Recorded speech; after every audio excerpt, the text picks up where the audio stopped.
कठिनाइयों से अवसरों की ओर। यह कहानी है एक छोटे से गांव में रहने वाले युवक राघव की। राघव का सपना था कि वह अपने गांव को एक बेहतर जगह बनाए, जहां के लोग खुशहाल और समृद्ध हों। परंतु उसके रास्ते में कई बाधाएं थीं। राघव की मां बीमार रहती थीं और उनका इलाज बहुत महंगा था। गांव में अधिकतर लोग खेती करते थे, लेकिन सूखे के कारण फसलें खराब हो गई थीं। राघव को समझ में आया कि यदि उसने कुछ नहीं किया तो उसकी मां की सेहत और उसकी आर्थिक स्थिति दोनों और खराब हो जाएंगी। एक दिन वह गांव के बूढ़े से बुजुर्ग रामू दादा से मिला।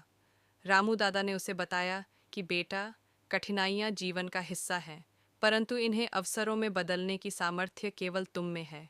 यह सुनकर राघव ने ठान लिया कि वह अपनी कठिनाइयों को अवसर में बदलकर अपनी मां की मदद करेगा। राघव ने गांव के नज़दीक एक छोटे से तालाब की सफाई शुरू की। वहां की कचरे को हटाकर उसने एक सशक्त तालाब बनाया, जिससे बारिश का पानी इकट्ठा हो सके। गांव के सारे लोग उसकी मदद करने लगे। राघव की मेहनत रंग लाई और तालाब में पानी इकट्ठा हुआ। अब गांव के लोग अपनी फसलें उगा सकते थे।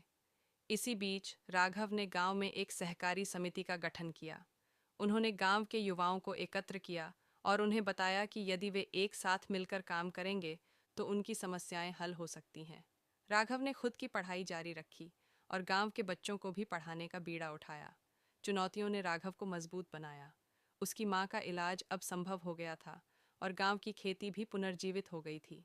गांव में खुशियां लौट आईं और राघव को सभी लोग खुशहाली का संजीवनी कहने लगे।